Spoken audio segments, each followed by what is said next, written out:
Hello friends, કેમ છો? હું છું નીલમ પટેલ. મારી યુટ્યુબ ચેનલ કુક વિથ નીલમમાં આપનું સ્વાગત છે. આજે આપણે બનાવીશું સ્વામિનારાયણ પાવભાજી, જેમાં લસણ ડુંગળીનો બિલકુલ ઉપયોગ નથી કર્યો, તો પણ બહુ જ ટેસ્ટી પાવભાજી બનીને રેડી થઈ જશે. તો ચાલો બનાવીશું એકદમ બજાર જેવી સરળ રીતે બનતી આ રેસીપી. જો તમને મારી રેસીપીના વિડીયો પસંદ આવે તો મારી ચેનલને લાઈક અને સબસ્ક્રાઈબ કરજો અને બાજુમાં રહેલ બેલ આઇકોનને ક્લિક કરજો, જેથી મારી નવી રેસીપીના વિડીયો તમને સૌથી પહેલાં જોવા મળે.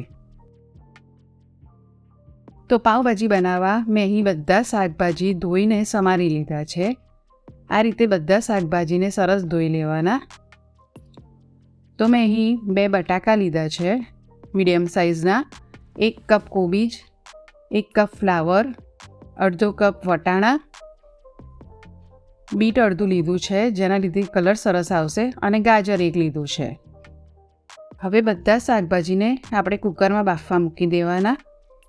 તમારે અડધી ચમચી મીઠું આમાં એડ કરવું હોય તો કરી શકો છો. હું અહીંયા મીઠું એડ નથી કરવાની.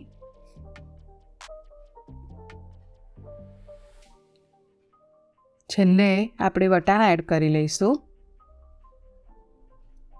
અને 1 કપ પાણી એડ કરીને આપણે કુકરમાં 3-4 વિસલ બોલાવી લેવાની. હવે ગેસની ફ્લેમ ચાલુ કરીને કુકર મૂકી દેવાનું. તો ત્યાં સુધી આપણે આપણી ગ્રેવીની તૈયારી કરી લઈએ. તો મેં અહીંયા 5 ટામેટાં લીધા છે, 1 કેપ્સિકમ, 1 આદુનો ટુકડો, 1 ચપટીક હિંગ, જીરું 1 ચમચી, સ્વાદ પ્રમાણે મીઠું, કાશ્મીરી લાલ મરચું, ધાણા જીરું પાવડર, અડધી નાની ચમચી ગરમ મસાલો અને પાવભાજી 2 ચમચી મસાલો લીધો છે. તે આપણે ગ્રેવી બનાવવા આટલું જોઈશે. તો અહીંયા આપણે જોઈ લઈએ કે કુકર અહીંયા ઠંડુ થઈ ગયું છે. બધા આપણે શાકભાજી બફાઈ ગયા છે. હવે આપણે એને મેશરની મદદથી મેશ કરી લઈશું. તો હવે ગેસની ફ્લેમ ચાલુ કરીને 2 મોટા ચમચા તેલ એડ કરી લેવાનું. તેલ ગરમ થાય એટલે તેમાં જીરું એડ કરી લેવાનું. જીરું તતડે એટલે સહેજ હિંગ એડ કરી લઈશું અને અડધી ચમચી જેવું કાશ્મીરી લાલ મરચું એડ કરીને તરત જ ટામેટાં એડ કરી દેવાના. કાશ્મીરી લાલ મરચું એડ કરવાથી આપણી ભાજીનો કલર સારો આવશે. અને ટામેટાને બરાબર સાંતળવાના. સહેજ મીઠું નાખી લઈશું ટામેટાના ભાગનું. જો હવે તમે જોઈ શકો છો કે ટામેટામાંથી પાણી છૂટું પડવા માંડ્યું છે. જ્યાં સુધી બધું પાણી બળી જાય અને તેલ છૂટું પડે ત્યાં સુધી ટામેટાને સાંતળવાના. તમે જોઈ શકો છો કે સાઈડ પર બધું તેલ છૂટું પડવા માંડ્યું છે.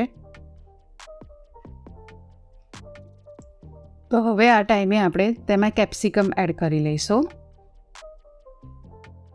કેપ્સિકમને પણ 2 મિનિટ જેવા સાંતળવાના. આદુની પેસ્ટ એડ કરી લઈશું. આદુની પેસ્ટ થોડીક વધારે એમાં એડ કરવાની, કેમ કે આપણે લસણ ડુંગળીનો ઉપયોગ કર્યો નથી.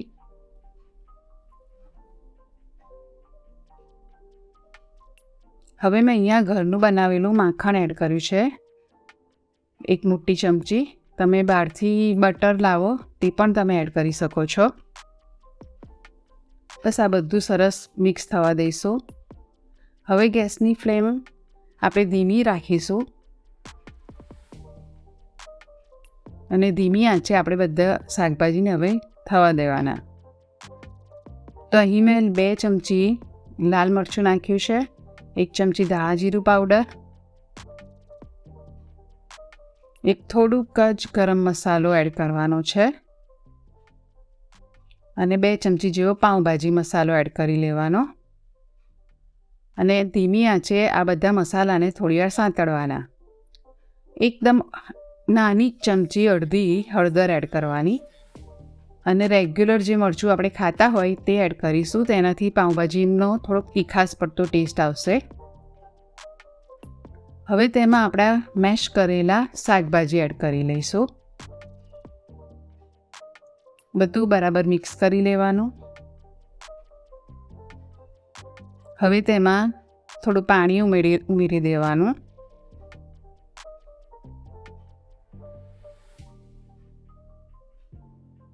અને તેને ઢાંકીને 3-4 મિનિટ થવા દેવાનું.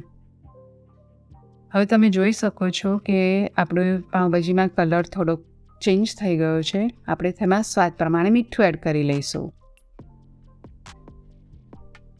અને અડધા લીંબુનો રસ એડ કરી લઈશું.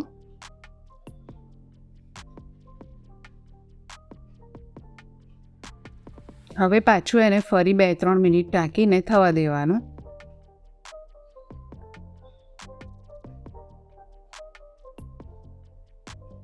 હવે અહીંયા આપણી પાઉંભાજીનો કલર બરાબર આવી ગયો છે, તો એમાં હવે આપણે ધાણા એડ કરી લઈશું.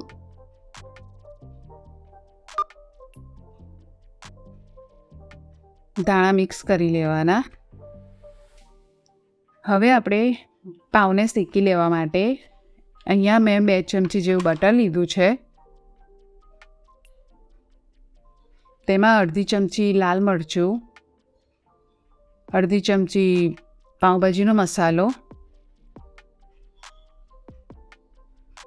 અને 2 ચમચી જેવું આપણી બનાવેલી ભાજી એડ કરીને મિક્સ કરી લઈશું. તમે આ બટર ના વાપરવું હોય તો તેલ પણ વાપરી શકો છો.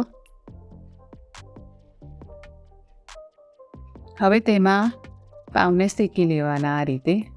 બસ આટલામાં 2-3 પાઉં શેકાઈ જાય છે. તો તમે જોઈ શકો છો કે અહીંયા આપણી પાઉંભાજી રેડી છે.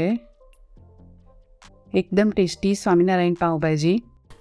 જો તમને મારો વિડીયો પસંદ આવ્યો હોય તો લાઈક કરજો, શેર કરજો અને આવી જ નવી રેસિપી માટે મારી ચેનલને સબસ્ક્રાઈબ કરજો.